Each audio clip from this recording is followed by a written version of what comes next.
ஆளு நல்லா சிரிக்கிறாங்க, பாக்குறதுக்கு பச்சை குழந்தை மாதிரி இருக்கிறாங்க, பச்சை குழந்தை மாதிரி தவழ்ந்து போறாங்க, 10 தடவை தோல்வி அடைஞ்சிட்டாங்கப்பா அப்படின்னு சொல்லிட்டு ஒருத்தங்களை குறைச்சு மதிப்பிடக்கூடாது. அதே ஆளுதான் பல அபாயகரமான வேலைகளை செஞ்சிருக்கிறாங்க, கொலை முயற்சி செஞ்சிருக்கிறாங்க அப்படிங்கிற உண்மையை வந்து இப்ப போட்டு உடைச்சிருக்காங்க. ஒரு கட்சியை எப்படி காலி பண்ணுவாரு அப்படிங்கிறது தெரியும், ஆனா ஒரு ஆளை காலி பண்ணக்கூடிய அளவுக்கு எடப்பாடி பழனிசாமி கொடூரமானவரா அப்படிங்கிற ஒரு கேள்வி உருவாகி இருக்கு.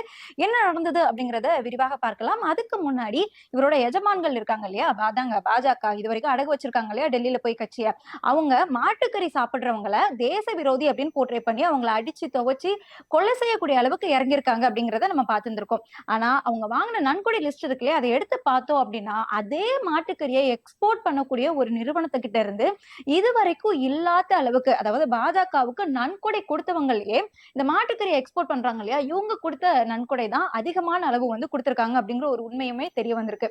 என்ன அப்படிங்கறதையும் விரிவாக பார்க்கலாம். Welcome to Mathimugam decode. நான் இசை.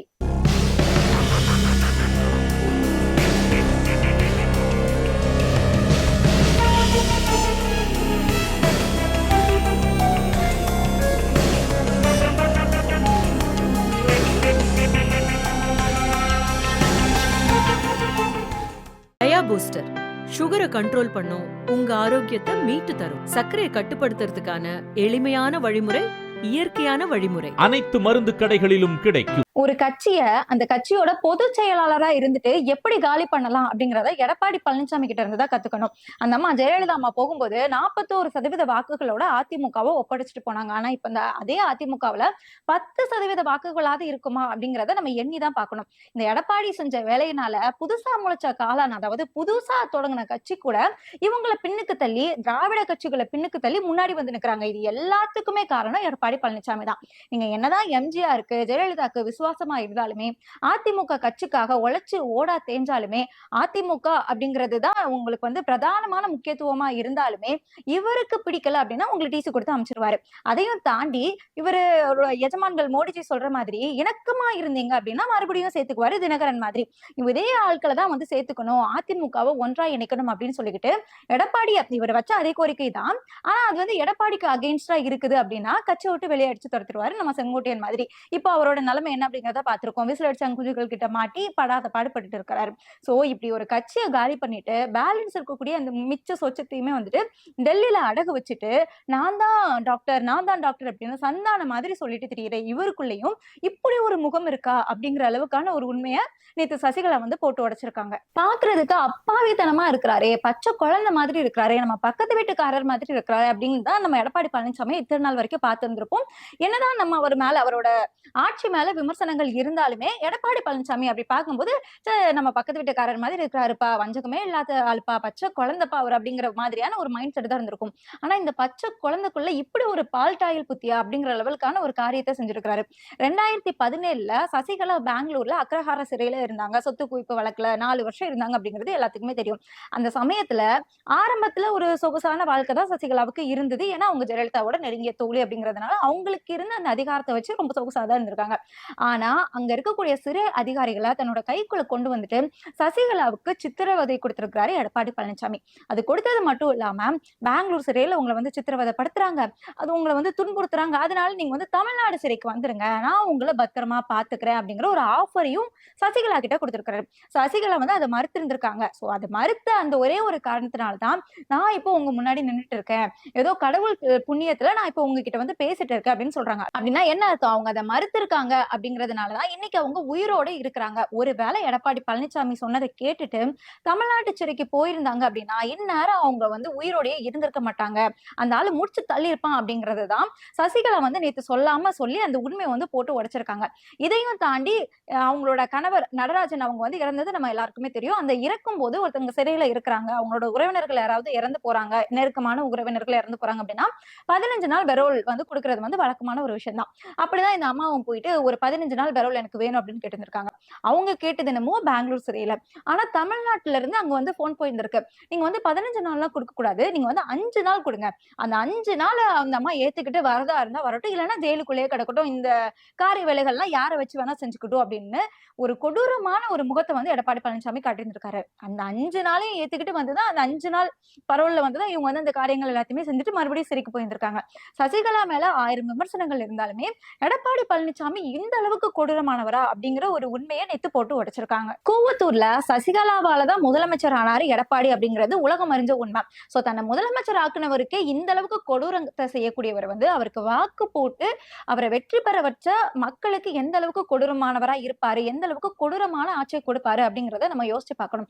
இன்னொரு பக்கம் என்னன்னா, அதிமுகவுக்கு நான் தான் தலைமை, நான் தான் டாக்டர்னு சொல்லிட்டு தெரிகிறாரு. ஆனா கள நிலவரம் படி அந்த கூட்டணி கட்சிகளோட அந்த செயல்பாடுகள் படி பார்த்தோம் அப்படின்னா, அதிமுக அப்படிங்கிற கட்சியே பாஜகவுக்கு கீழே தான் இருக்கா, இவங்களோட தொகுதியே பாஜக தான் கொடுக்கணுமா அப்படிங்கிற நிலைமையில தான் இப்போ உருவாக்கி வச்சிருக்கிறாரு எடப்பாடி பழனிசாமி. அதாவது அதிமுக தலைமையிலான என்டிஏ கூட்டணி அப்படின்னு சொல்லக்கூடிய என்டிஏ கூட்டணியில தொகுதி பங்கீடுகளை பாஜகவோட சேர்ந்து முடிவெடுக்கிறதுக்காக அந்த கூட்டணி கட்சிகள் எல்லாமே முடிவெடுத்திருக்காங்களாமா. சோ அமித்ஷாஜி எந்த தொகுதி எத்தனை தொகுதி அப்படின்னு சொல்றாங்களோ அந்த தொகுதி அத்தனை தொகுதியில தான் இந்த கூட்டணி கட்சிகள் எல்லாமே போட்டியிட போறாங்க.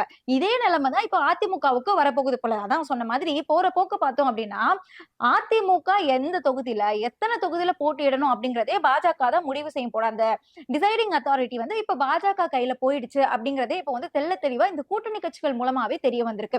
ஏற்கனவே தமிழ்நாட்டுல அதிமுக வலுவா இருந்தாலுமே அந்த தொகுதி கோவில்கள் எங்கெல்லாம் இருக்கோ அந்த தொகுதி எல்லாத்துலயுமே, ஃபார் எக்ஸாம்பிளுக்கு இப்போ சமீபத்துல கலவரம் செஞ்சாங்க இல்லையா, திருப்பரங்குன்றம், அதே மாதிரி திருச்செந்தூர், ஸ்ரீவைகுண்டம், இந்த மாதிரி கோவில்கள் எங்கெல்லாம் அதிகமா இருக்கும் அந்த தொகுதியெல்லாம் எனக்கு தான் வேணும் அப்படின்னு சொல்லிக்கிட்டு எடப்பாடி கிட்ட கலந்து ஆலோசிக்காமே பாஜக முடிவெடுத்து வச்சிருக்காங்க. இப்போ அதிமுக எந்த தொகுதியில நிக்கணும் அப்படிங்கறது பாஜக தான் எடுத்து சொல்ல போறாங்க, அவங்கதான் அந்த முடிவு எடுக்க போறாங்க அப்படிங்கிற ஒரு விஷயம் இப்ப கூட்டணி கட்சிகள் மூலமா தெரிய வந்திருக்கு. இந்த நிலைமையிலதான் 3ஆம் கட்ட வாக்குறுதிகள் அப்படின்னு சொல்லிக்கிட்டு அவரோட வாக்குறுதிகள்ல 3ஆம் கட்டமா அறிவிச்சிருக்கிறாரு. ஏற்கனவே முதல் 2 கட்டத்துக்கே இன்னும் விடை தெரியாம தான் இருக்கு. 1000 ரூபாயை உங்களால கொடுக்க முடியாது அப்படின்னு சொன்னவங்க 2000 ரூபாய் கொடுப்போம், பெண்களுக்கு பஸ் ஃப்ரீ விடுறதுனாலேயே நிதிச்சுமை அதிகமாயிட்டு அப்படின்னு சொன்னவர் ஆண்களுக்கும் நாங்க கொடுப்போம் அப்படின்னாரு. இதெல்லாம் எப்படிங்க நீங்க சமாளிப்பீங்க அப்படின்னு கேட்டா, நிர்வாகத்திறன் இருந்துச்சு அப்படின்னா யாராலையும் அதை சமாளிக்க முடியும் அப்படின்னு சொன்னாரு. சரி, பாக்குறதுக்கு பச்சை குழந்தை மாதிரி இருக்கிறாரு, இவருக்கு தவழ்ந்து போறது தவிர என்ன தெரியும், அப்படி என்ன நிர்வாக திறமை இவர்கிட்ட இருக்கு அப்படின்னு யோசிச்சோம்னா அதுக்கான பதில தான் இந்த 3ஆம் கட்ட வாக்குறுதிகள் சொல்லும் போது சொல்லியிருந்திருக்காரு. என்ன வாக்குறுதி அப்படின்னா, ரேஷன் கார்டுக்கு 10,000 ரூபாய் கொடுக்க போறாராமா. அதாவது 12 வருஷத்துக்கு முன்னாடி இவரோட எஜமான் பாஜக கட்சி ஒவ்வொரு வங்கி கணக்குலயும் 15 லட்சம் ரூபாய் தருவோம் அப்படின்னு சொன்னாங்க. இன்னும் அவங்க போட்டுக்கிட்டே இருக்கிறாங்க. அந்த ஐடியாவை ஃபாலோ பண்ணி நான் ஆட்சிக்கு வந்தேன் அப்படின்னா ஒவ்வொரு அக்கௌண்ட்லயும் 10,000 ரூபாய். இன்னொரு பக்கம் சொல்லிட்டு இருக்காரு, நான் ஆட்சிக்கு வந்தேன் அப்படின்னா கிராமந்தோறும் மக்களை சந்திப்பேன் அப்படின்னு சொல்லக்கூடிய ஒருத்தர் இந்த பக்கம்.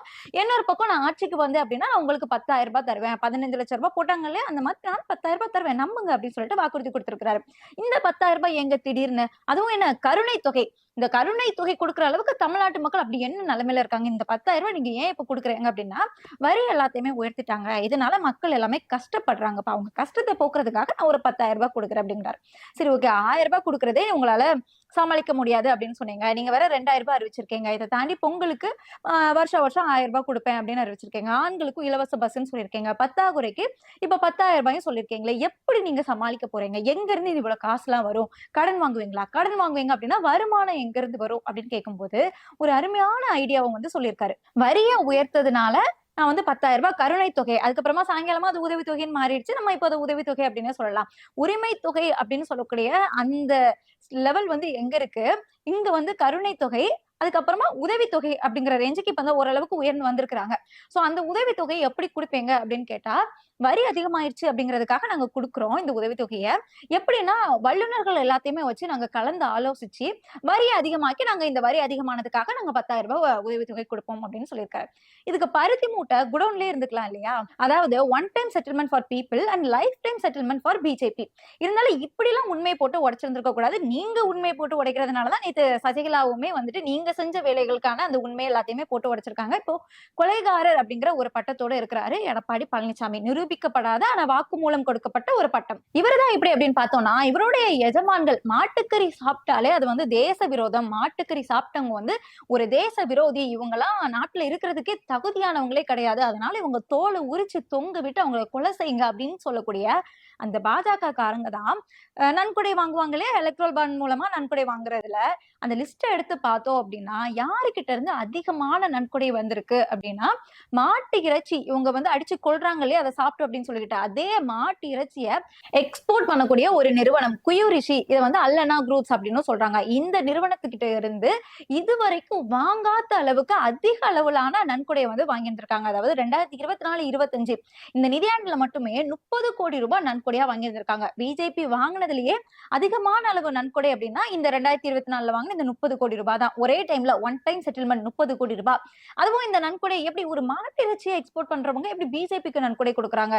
இங்கேயும் இருக்குது இல்லையா? என்ன அப்படின்னா வருமான வரித்துறை, இந்த வருமான வரித்துறை 2019 அல்லனா குரூப்ஸ் கிட்ட வந்து சோதனை செய்யறாங்க. ஜனவரியில சோதனை செய்யறாங்க. 2019 ஏப்ரல்ல 2000 கோடி ரூபாய் இவங்க வந்து வரி ஏய்ப்பு செஞ்சதா அந்த குற்றம் வந்து நிரூபிக்கப்படுது. அதே வருஷத்துல இருந்து எலக்ட்ரல் பாண்ட் மூலமா அந்த குரூப் கிட்ட இருந்து, அல்லனா குரூப் கிட்ட இருந்து, இல்லைன்னா குயிரிஷி எக்ஸ்போர்ட்டர்ஸ் அப்படின்னு சொல்லலாம், அவங்க கிட்ட இருந்து பாஜகவுக்கு நன்கொடை வந்து இன்னுமே கொடுத்துட்டே இருக்கிறாங்க. சோ இவங்களுக்கு வேணும் அப்படின்னா, அவங்களுக்கு ஒரு ஆதாயம் இருக்கு அப்படின்னா அந்த மாட்டுக்கறியை எக்ஸ்போர்ட் பண்றவங்க கிட்ட இருந்து நன்கொடை வாங்கிக்குவாங்க. அதை வந்து அலோ பண்ணுவாங்க. இன்னொரு பக்கம் பார்த்தோம்னா இவங்களே அலோ பண்ணுவாங்க. அதை சாப்பிடுறவங்களோட தோலை உரிச்சு தொங்க விட்டு இவங்க வந்து கொலையும் செய்வாங்க. சோ ரெட்டை வேடம் போட்டுட்டு இருக்க பாஜக இதை வந்து மக்கள் புரிஞ்சுக்கணும். இன்னும் வேற என்னென்னலாம் செஞ்சிருக்காங்க அப்படிங்கறதையும் நம்ம தெரியப்படுத்துவோம். இணைந்திருங்கள்.